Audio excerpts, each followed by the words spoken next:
Bonjour, donc je reprends l'étape 2 de l'inventaire. Donc là, on a scanné nos documents donc dans la section qu'on avait faite. Donc là, pour moi, c'était les cotes de A à B pour cette section-là.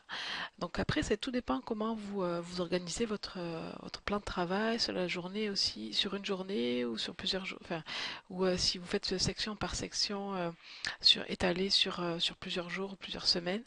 Tout dépend comment vous allez faire parce que le but après, c'est d'aller modifier dans Koa la date de dernière fois vue. Donc là, on peut voir qu'actuellement, c'est le 25 mars 2011 qui peut correspondre en 2011 à la date de migration à Koa.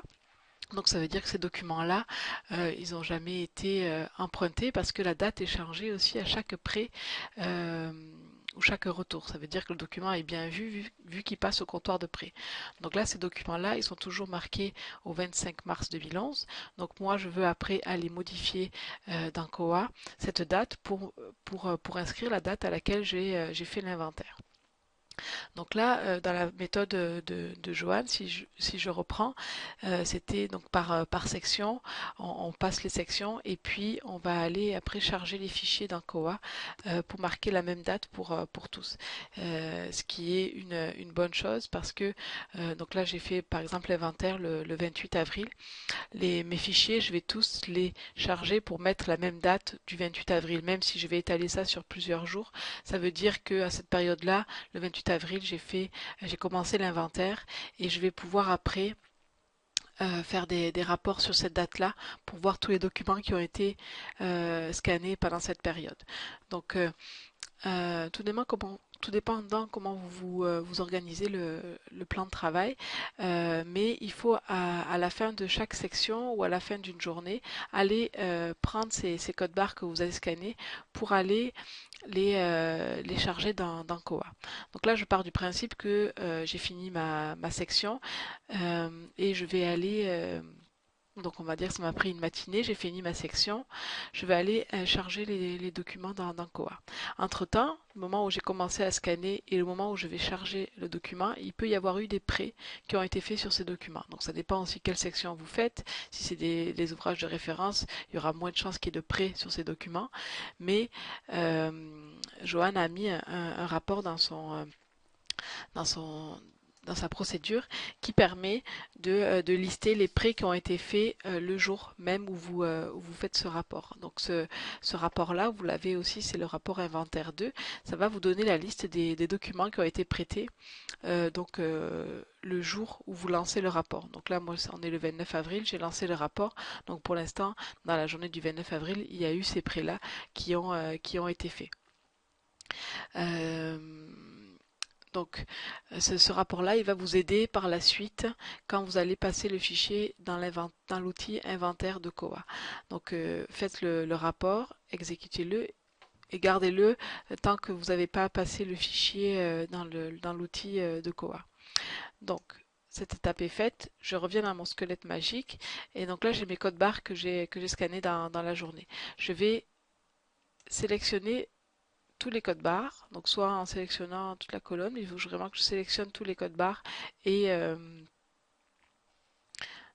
il faut qu'ils soient avec tout leur zéro en avant. Donc je vais faire un copier de cette colonne-là et je vais aller ouvrir un fichier texte. Donc là, je suis dans Windows, un fichier bloc-notes suffit juste pour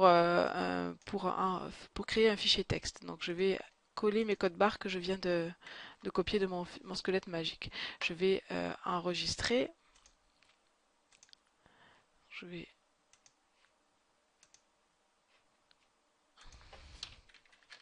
Donc là, vous pouvez mettre par exemple le fichier à la date où vous faites la section pour retrouver après.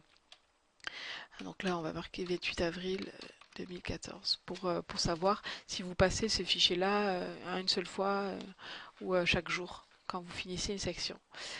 Donc là, je reviens dans Koa et je vais dans l'outil inventaire. Donc là, je suis dans la section outils, inventaire, récollement. Donc là, il y a plusieurs options, mais nous, on va se servir juste de cette section ici, utiliser un fichier de code à barre. Donc je vais parcourir pour aller chercher mon fichier, qui doit être par là. qui est ici, et je vais fixer la date d'inventaire. Donc là, je veux que à partir de ce soit aujourd'hui, ou choisir une date antérieure aussi, vous pouvez mettre la date à laquelle vous voulez que le document soit marqué comme la dernière fois vu. Donc moi je vais choisir le 29 avril. Et puis je ne touche à rien d'autre dans cet outil. Je vais aller tout en bas, cliquer sur valider. Ce que ça va faire, c'est que la date va être rentrée comme si le document faisait l'objet d'un retour. Donc si entre-temps il y a des documents qui ont été empruntés, il va falloir aller refaire des prêts manuels euh, dans les dossiers d'usagers. Donc là, ce sont des documents qui ont jamais été prêtés. Donc là, j'ai pas de message qui m'indique que il y a eu des retours qui ont été faits sur des prêts qui étaient en cours. Là, j'ai 90 exemplaires qui ont été modifiés et qui ont donc la dernière fois vue a été fixée au 29 avril 2014. Dans la procédure de Johan, elle vous a mis une capture d'écran d'un message que vous pouvez avoir si jamais les documents que vous scannez étaient en prêt. On fait l'objet d'un prêt entre le moment où vous avez commencé l'inventaire et le moment où vous passez le fichier, puisque c'est le rapport ici, inventaire 2, qui pourra vous servir à aller dans le dossier de l'usager et aller refaire le prêt de ce document-là. C'est pas ce qui est le plus facile, mais ça peut arriver. Donc tout dépend si la bibliothèque est fermée le jour où vous faites l'inventaire, c'est sûr, vous n'aurez pas à vous soucier de ça puisque vous allez scanner des documents et c'est sûr que les documents ne vont pas être empruntés vu que il y aura pas de prêt possible. Donc c'est selon à quelle période vous faites de l'année l'inventaire et si c'est possible qu'il y ait des prêts qui soient faits entre le moment où vous commencez à scanner et le moment où vous chargez le fichier dans l'outil inventaire.